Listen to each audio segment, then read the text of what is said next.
Welcome back to SMNI. This is Business and Politics. We're talking to Renato de Castro of De La Salle University.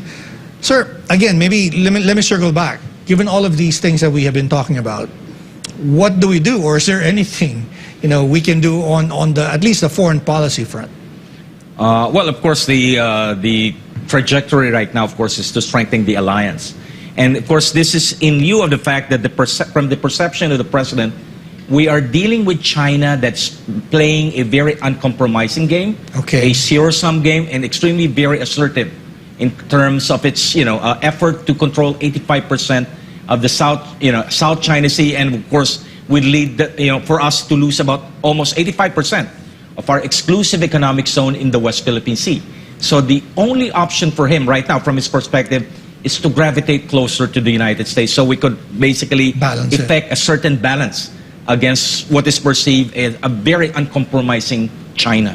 What do you make of the recent news that the Philippine government maybe again consider joint oil explorations in the South China Sea? Is that a logical move to you, given the recent developments that we're seeing, all of these tensions rising? What's your take on that? We're going back to full circle. Okay. That was attempted by the Duterte administration in 2008. Okay. Yes. The limit regarding, of course, joint exploration is the fact that it has to conform to our constitution. 60-40. 60-40, and of course, so the option that was tried, of course, by the Duterte administration under Secretary Teodoro Locsin was a service contracting. Okay. So, of course, which would have been consistent with consistent with our constitution. But the Chinese wanted to renegotiate that after. I think the main reason is the fact that the implication here is that China would, of course, recognize and acknowledge our territorial rights in the South China Sea. But the question is, why would they agree to it and then retreat? That's probably they think that would be the implication, because the service contracting procedure, of course, based on the explanation of my good friend Justice Antonio Carpio, is that you will have a Filipino company that will be given the go signal by the Philippine government to conduct that exploration and possible exploitation.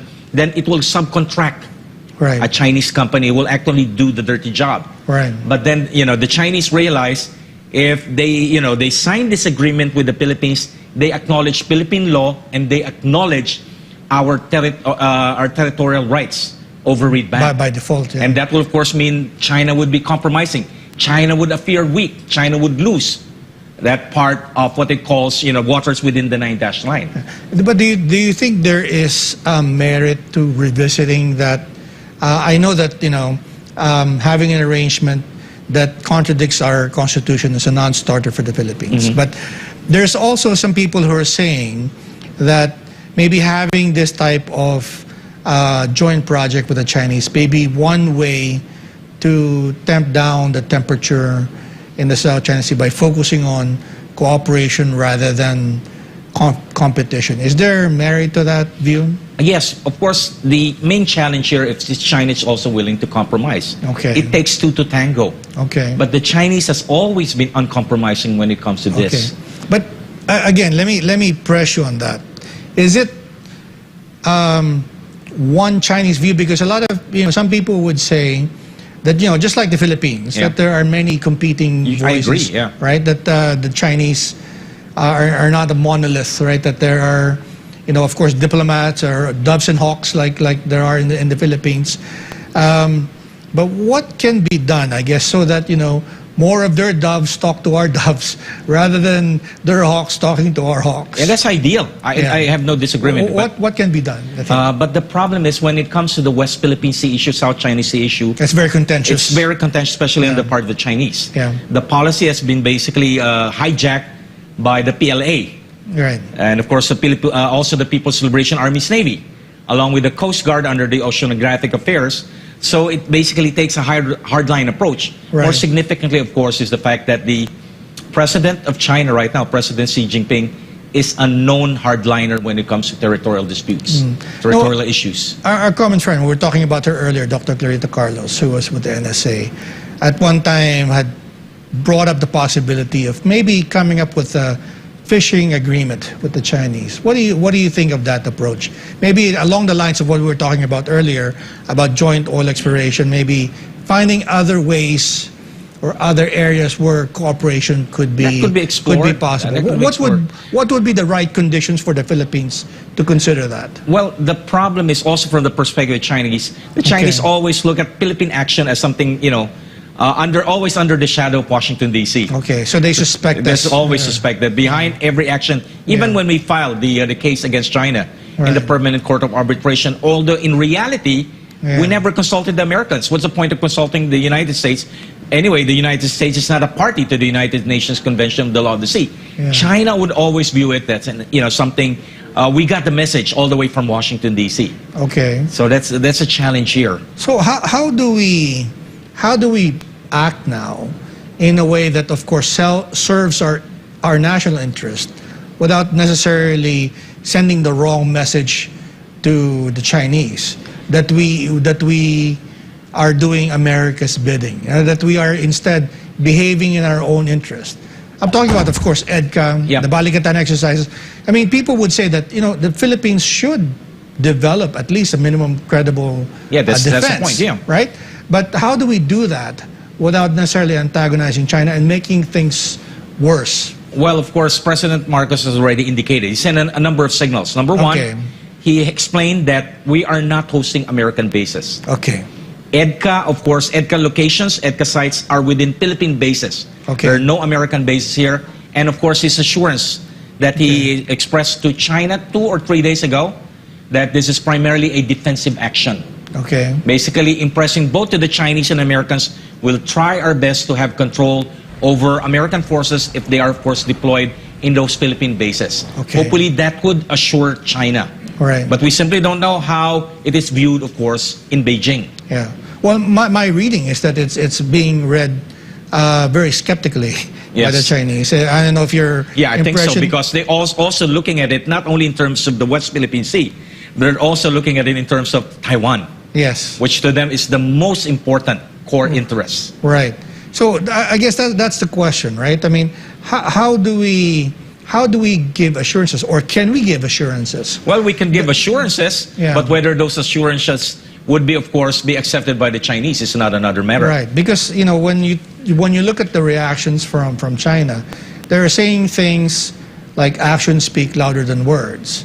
And you know, if you read that, we could throw back the same comments to the Chinese, right? That they say they want peace, and yet they're claiming territories that belong to the Philippines. Yes. But that's a circuitous discussion. How do we get out of that? I mean, what is the best way? What do you think? Well, we have to understand what we can do, what are our limits, and of course also take into account what we can do at this point in time. Right. Again, the challenge here, of course, is that both countries have what you call a bad faith view of each other. Yes, yes. How do we, that's the point. How do we get back to there's some semblance of trust? I mean, do we need another party to maybe help us out? Does ASEAN have my a role? take here is this. China is the emergent power. Okay. China has greater responsibility to the region to assure all countries in the region that my intentions would not harm your interests. So it's not our burden. It's not our burden. Okay. It's the burden of the emergent power. Okay. I'm not sure if you were following the Bao Forum lately. This is the Chinese version of the World Economic Forum in Davos. Singapore's Prime Minister Lee was there. And one of the comments he made at that event was that the big powers have to behave responsibly. Yes, yes. And of course, it was not only referring to China, but also referring to the United States. And that they have the responsibility to be good actors.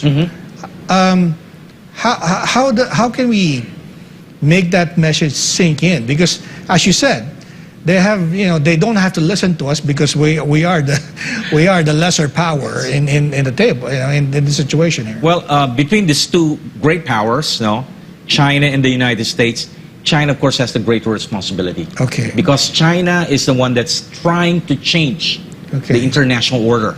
Okay. So we have to assure not only us here in the region, but even the United States that, I'm changing the order given the fact that I'm powerful.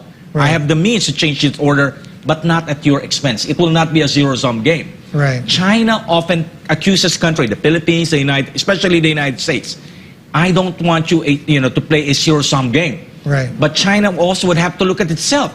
Yeah. China itself is, of course, playing a zero-sum game by trying to push the United States out of the region. Right. So I think the burden is really on China. But the problem with that is that, we can't control what others do, right? And we can only control what we do, right? And how do we now try to pursue our economic interests? You can't not trade with China. We just recently ratified RCEP. Obviously, trading with China and RCEP is beneficial to the Philippines.